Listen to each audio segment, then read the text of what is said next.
안녕하세요. 수필 읽어주는 점주 강경란입니다. 꿈 많은 20대 때에는 뭐든 마음먹으면 일이 다 이루어질 거라고 생각했어요. 그런데 결혼을 하고 엄마가 된 이후에 이 세상에 내 마음대로 안 되는 일이 있다고 생각했죠. 그게 바로 자식 키우는 일이더랍니다. 자식은요, 뭐랄까요, 부모의 얼굴이자 부모의 가장 겸손한 자세로 이끌어주는 그런 아주 좋은 존재이기도 하죠. 저는 딸이 셋 있는데요.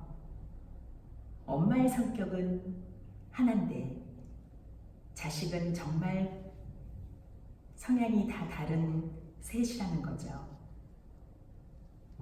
늘 똑같은 제가 그 아이 셋을 대할 때마다 전부 다른 모습이 돼야 되는데 그게 그렇게 힘들더라고요. 그래서 늘 자식과 충돌하기도 하고 안아주기도 하는 이 오랜 세월 동안도 아직도 부모의 길은 참 어렵고 힘든 길이라는 걸 늘 느낀답니다.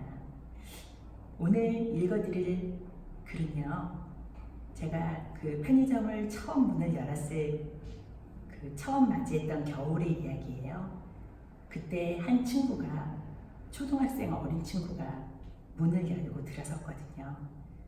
오늘 그 친구 이야기와 편의점에서 만난 다른 친구들의 이야기를 통해 여러분들께 부모의 길은 어떤 길이 더 좋은 길인지 한번 생각해 볼 기회가 됐으면 합니다. 오늘 소개해드릴 글은 달콤한 외상 속에 들어있는 자화상이라는 글입니다. 자화상.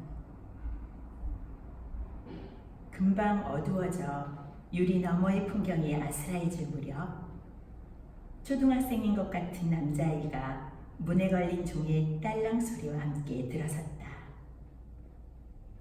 동네 아이는 아닌 것 같아 주의 깊게 보고 있는데 컵라면 하나를 계산대 위에 올려놓았다. 컵라면을 잡은 손이 바르르 떨렸다. 부모가 따라 들어오나 기다렸는데 모습은 보이지 않고 아이는 갑자기 돈이 부족하다며 울먹였다. 추위와 허기에 무척 힘들어 보여 괜찮다고 안심시키면서 뜨거운 물을 부어 옆 복도 시식대로 아이를 이끌었다. 가게로 돌아와 생각해봐도 뭔가 의심쩍었다. 먼 곳에서 왔다면 이 시각에 왜 혼자 있는지, 눈을 마주치지 않고 왜 떨고 있는지 엄마만의 촉각이 곤두서고 있었다. 남편은 배고파 급히 먹으면 체한다며 아이에게 생수 한 병 갖다 주라고 했다. 컵라면을 맛있게 먹었을 즈음 생수를 건네며 넌지시 이름과 나이를 물었다. 허기를 달래서인지 아까와는 달리 또박또박 말을 이어갔다. 자기는 게임이 너무 좋은데 부모님이 싫어하셔서 사이가 안 좋다며 낮에도 조금만 더 하겠다고 고집부리다 쫓겨났다고 조심스럽게 말했다.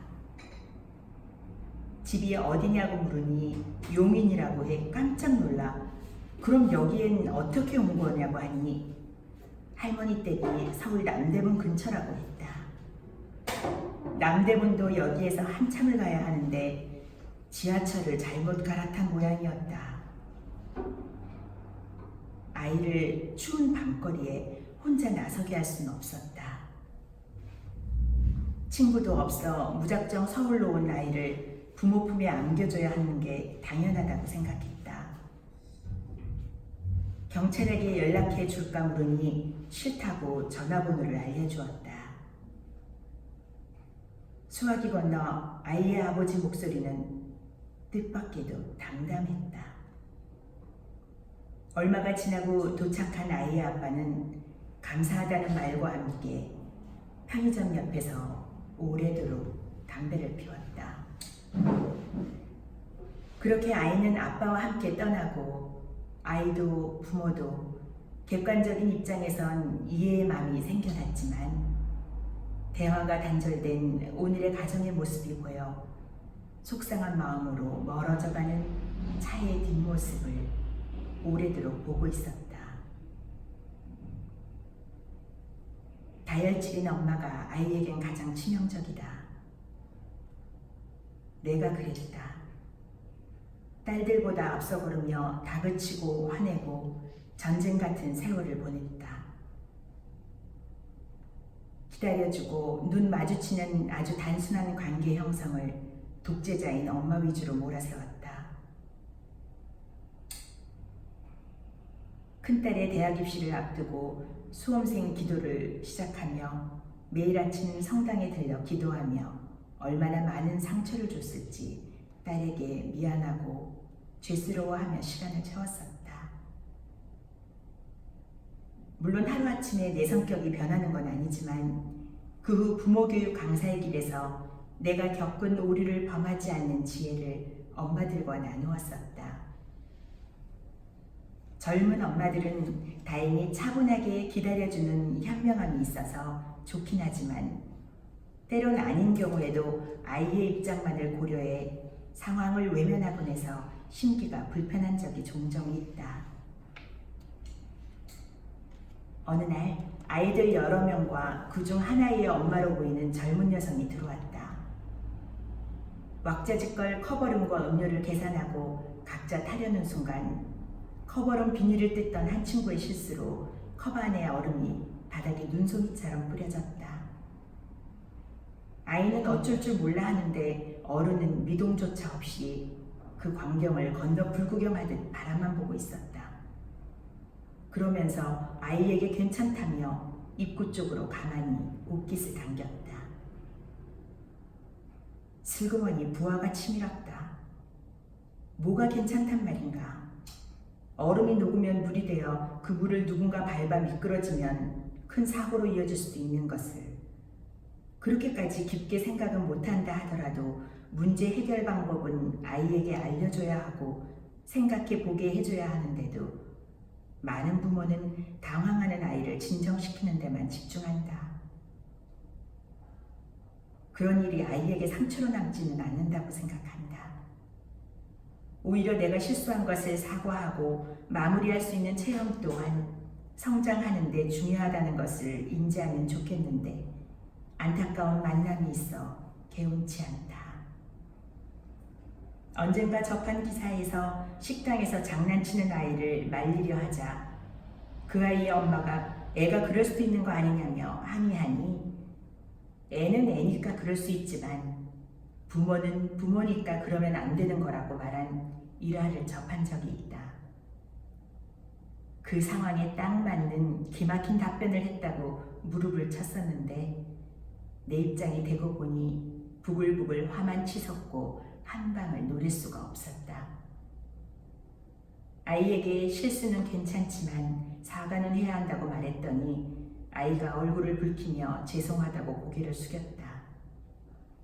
조각 얼음은 아줌마가 치우겠다고 말하며 걸레를 집어들었는데도 어른은 여전히 시선을 외면한 채 떨떠름한 표정을 짓고 있었다. 주말이면 부모들이 방앗간 앞을 지나치지 못하는 아이들의 요구로 편의점에 많이 온다. 휴일의 여유로움이 자유로운 가족의 모습으로 비쳐 보는 이도 미소를 짓는 따라쟁이가 되기도 한다. 하지만 반대로 들어올 땐 아이들 보고 마음대로 고르라고 선심 쓰듯 편안히 말을 해 아이들의 마음을 공중부양시켜 신나서 들고 들어오면 인상을 쓰며 그건 안 되는 거라고 순식간에 나락으로 떨어지게 하는 부모의 모습도 있다.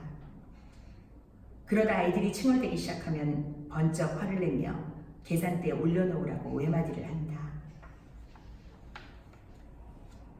동화구연가의 역할이 필요하다 싶으면 아이들의 관심을 돌려놓고 사지 말아야 하는 설명도 내 몫으로 돌려 부모와의 화해 분위기를 조성하곤 하지만 아이들의 마음은 이미 상한 뒤라 별 효과를 기대할 수 없을 때가 더 많다. 젊은 부모들의 모습에서 늘 솟는 내 젊은 시절의 즉흥적인 감정에 모순된 자세를 느껴 부끄럽고 미안하다. 일관적이지 못해 어리둥절했을 내 딸들에게 뒤늦은 사과를 하게 된다. 예전엔 부모의 자리만 버겁고 힘들다고 생각했는데 자식으로 성장하며 부모를 겪어야 하는 것도 쉽지 않은 내 어린 시절이 있었다는 걸 까맣게 잊고 있었다. 요즘도 바쁠 때면 편의점으로 호출해 어쩔 수 없이 도리를 행하느라 힘들 딸들에게 염치 없지만 열심히 사는 부모의 모습이야말로 최대의 유산이라고 믿어 의심치 않는다. 바른 거울이 되기 위해 부모의 자리에서 최선을 다해 살아야 한다. 부모이기 전에 진정한 한 인간으로서 거듭나는 노력을 언제나 기울여야 한다. 어렵고 힘든 부모의 길. 하지만 부모이기에 열심히 살아가며 최선을 다하고 싶습니다. 오늘도 고맙습니다.